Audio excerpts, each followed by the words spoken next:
SC ST పారిశ్రామికవేత్తలను కూటమి ప్రభుత్వం బిచ్చగాళ్లుగా మార్చింది. వైసీపీ ఎమ్మెల్సీ డాక్టర్ మొండితో కరుణ్ కుమార్ అన్నారు. శాసన మండలి ఆవరణలో ప్రెస్ మీట్ నిర్వహించిన ఎమ్మెల్సీ డాక్టర్ మొండితో కరుణ్ కుమార్ ప్రభుత్వ వైఖరిని ఎండగట్టారు. ఎంఎస్ఎంఈ ద్వారా ఎస్సీ ఎస్టీ పారిశ్రామికవేత్తలకు ఇవ్వాల్సిన ఇన్సెంటివ్లను ఇవ్వకుండా కూటమి ప్రభుత్వం వారిని బిచ్చగాళ్లుగా చూస్తోందని, ఎన్నిసార్లు మొరపెట్టుకున్నా కనికరించిన పాపాన పోలేదని అరుణ్ కుమార్ ఆగ్రహం వ్యక్తం చేశారు. టీడీపీ కండుపా కప్పుకుని వారికి 40% సానుభూతి పరులకు 20% మాత్రమే ప్రోత్సాహకాలు ఇచ్చారని, ఇన్సెంటివ్లు ఇవ్వాలంటే టీడీపీ ఎమ్మెల్యేల సంతకాలు కావాలని కూటమి ప్రభుత్వం వేధిస్తోందని, న్యాయం చేయమని ధర్నా చేస్తే ఎస్సీ ఎస్టీ పారిశ్రామికవేత్తలపై లాఠీ చార్జ్ చేశారని ఎమ్మెల్సీ డాక్టర్ మొండితో కరుణ్ కుమార్ పేర్కొన్నారు. టీడీపీ బడా నేతల కంపెనీలకు ఇన్సెంటివ్ ఇస్తున్నారని, కానీ ఎస్సీ ఎస్టీలకు ఇవ్వడానికి మాత్రం ఈ ప్రభుత్వానికి చేతులు రావటం లేదని ఎమ్మెల్సీ డాక్టర్ మొండితో కరుణ్ కుమార్ మండిపడ్డారు. ఎమ్మెల్సీ డాక్టర్ మొండితో కరుణ్ కుమార్ తెలిపారు. తప్పుడు సమాచారం ఇచ్చినందుకు మంత్రిపై ప్రివిలేజ్ మెషన్ ఇస్తామని, కోర్టుకు వెళ్తామని, ఎస్సీ ఎస్టీ పారిశ్రామికవేత్తలకు వైఎస్ఆర్ కాంగ్రెస్ పార్టీ తరపున అండగా ఉంటామని, అసెంబ్లీ సమావేశాలు ముగిసేలోపు ఎస్సీ ఎస్టీ పారిశ్రామికవేత్తలకు ఇన్సెంటివ్ విడుదల చేయాలని ఎమ్మెల్సీ డాక్టర్ మొండితో కరుణ్ కుమార్ డిమాండ్ చేశారు. అంటే పోయిన 2014-19లో ఉన్న బకాయిల్ని, ఎస్సీ ఎస్టీ ఇన్సెంటివ్స్ బకాయిల్ని జగన్మోహన్ రెడ్డి గారు సుమారు 1800 కోట్ల రూపాయలని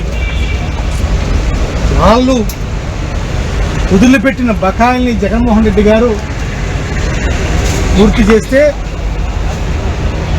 ఈ ప్రభుత్వం వచ్చిన తర్వాత ఈ 2 సంవత్సరాల్లో ఈ ఎస్సీ ఎస్టీ ఇన్సెంటివ్స్ కింద ఇవ్వాల్సిన బకాయిల్ని సుమారు 1100 కోట్ల రూపాయల బకాయిల్ని ఈ రాష్ట్ర ప్రభుత్వం కేవలం ఈ 2 సంవత్సరాల్లో 300 కోట్ల రూపాయలు మాత్రమే ఇచ్చింది. సుమారు 8,000 మంది ఎస్సీ ఎస్టీ ఔత్సాహికులు ఈ ప్రభుత్వంలో పారిశ్రామికవేత్తలు అవ్వాలనే ఉద్దేశంతో ఎస్సీ ఎస్టీలు అయితే చాలు ఇన్సెంటివ్స్ వస్తాయి,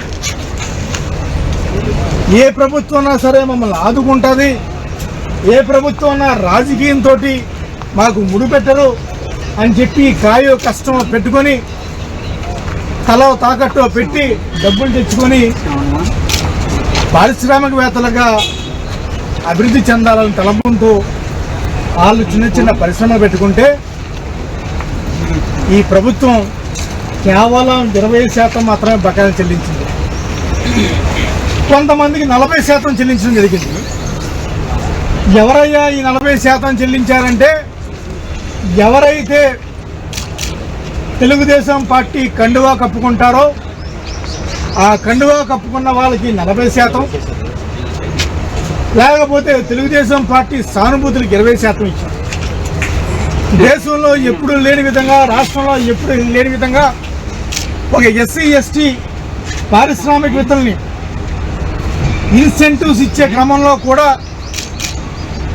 ఫలానా పారిశ్రామికవేత్త ఏ పార్టీకి చెందినవాడు, ఆ పార్టీకి చెందినవాడో తెలియాలంటే ఆ నియోజకవర్గ ఎమ్మెల్యే లెటర్ ఇస్తేనే ఇన్సెంటివ్స్ రిలీజ్ చేస్తానని చెప్పిన దౌర్భాగ్యమైన ప్రభుత్వం ఈరోజు ఈ తెలుగుదేశం పార్టీ కూటమి ప్రభుత్వం.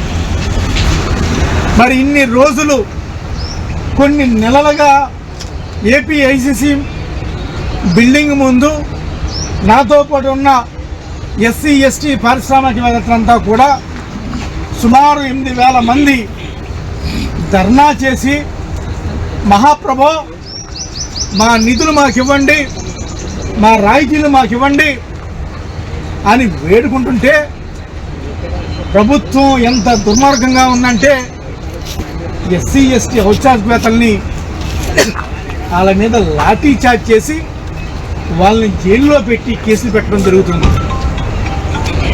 అంతేకాకుండా మరి ఇన్సెంటివ్స్ ఎవరికి ఇస్తారా బాబు అంటే ఆశ్చర్యపోతారు కొన్ని పేర్లు చెప్తే. ఎవరైతే ఇండస్ట్రియల్ మినిస్టర్ ఉన్నాడో ఆ ఇండస్ట్రియల్ మినిస్టర్కి మంత్రి కుటుంబ సభ్యులకు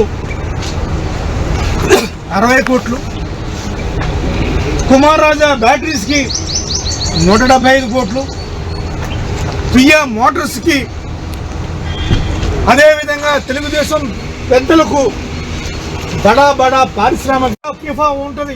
అదేవిధంగా ఆ తప్పుడు సమాచారం మీద సెక్రటరీ జనరల్కి కంప్లైంట్ చేయబోతున్నాం. అదేవిధంగా ఆ తప్పుడు సమాచారం మీద కోర్టుకు కూడా వెళ్ళబోతున్నాం. వీళ్ళకి ఏదైతే రావాల్సిన బకాయిలు రాయితీలు అయితే ఉన్నాయో ఆ బకాయిలు ఈ ప్రభుత్వం వెంటనే తీర్చాలని కోరుకుంటూ